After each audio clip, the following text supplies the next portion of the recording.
This is Dr. Bryson for part 3 of the video on the history of the juvenile justice system in the U.S.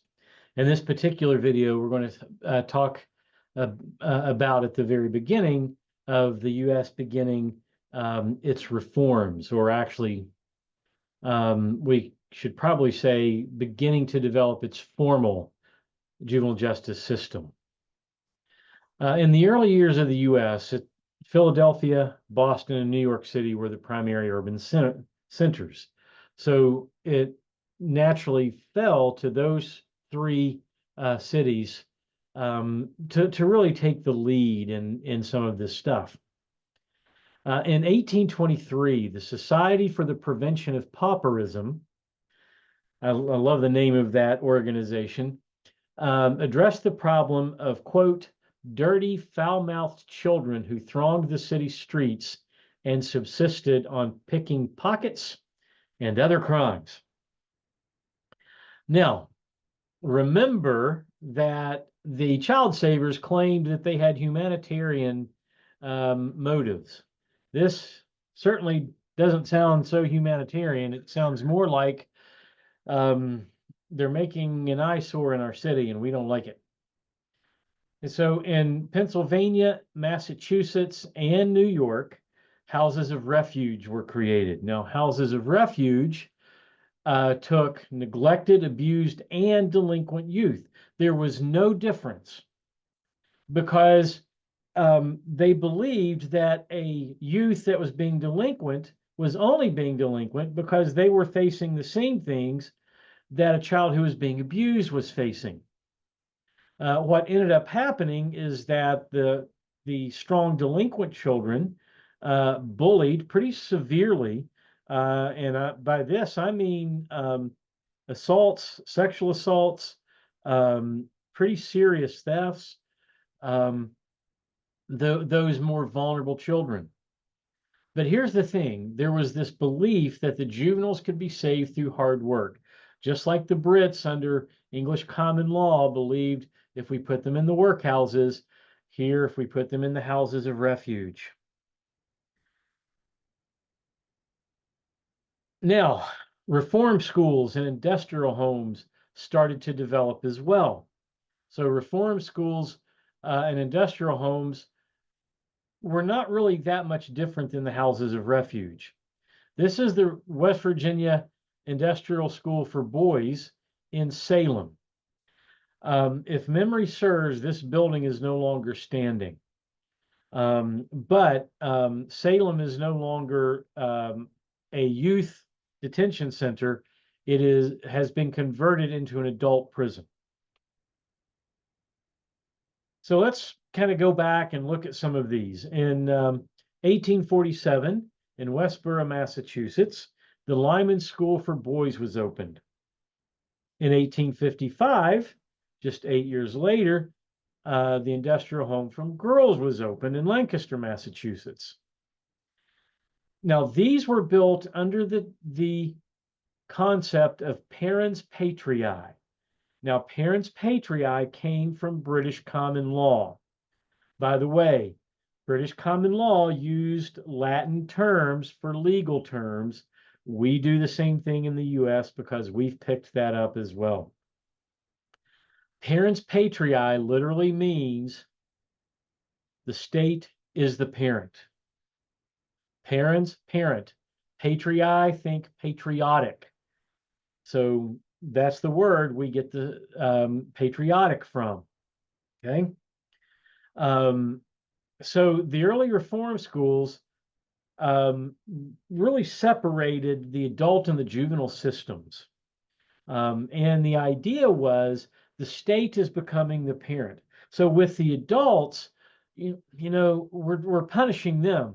But with the juveniles, we're not punishing them. We're becoming their parent. And just like a parent might spank a child or ground a child or take privileges away from a child, just like a parent would punish a child, and the child does not have to have due process, then we, as the parent of the child, because we've taken the child away from the parents, we can do the same things. We do not have to provide due process to these children because we as the state are now the parent. We're not really the state anymore. We're the parent. Okay. Hopefully you can hear in my tone of voice my opinion of that. So let's talk about the case of Mary Ann Krause, ex parte Krause, that was decided in 1838 in Pennsylvania. So she was sent to a house of refuge by her mother. Her mother actually petitioned the court. And basically, we're a poor family. The child lacked supervision, according to the mother, because they're working so hard. Well, Mary Ann's father wasn't there, and when he learned what the mother did, he disagreed. So he went to the court and he challenged the placement of Mary Ann in the house of refuge on the grounds that his daughter had not committed a crime and should not be incarcerated without a trial. So the Pennsylvania Supreme Court, which is the highest court that heard the case,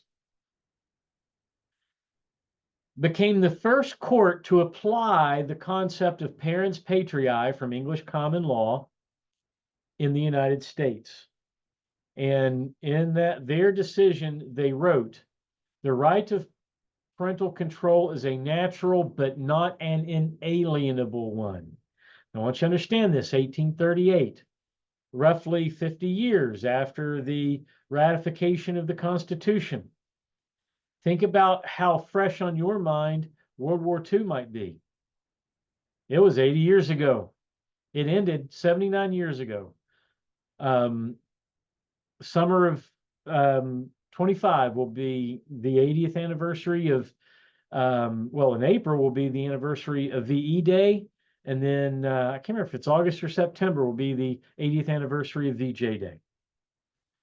And most of us still have, I mean, none of us were alive at the time, but most of us still have these memories. It's fresh with us because we've kept it so fresh. Well, so just imagine, just about 50 years after the ratification of the U.S. Constitution, the Pennsylvania Supreme Court is saying, well, yeah, parental control is a right, but it's not one of those inalienable rights that was mentioned in the Declaration of Independence.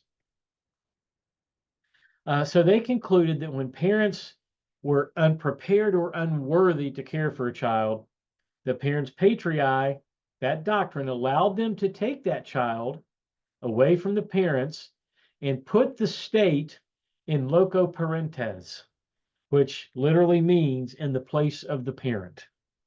Okay.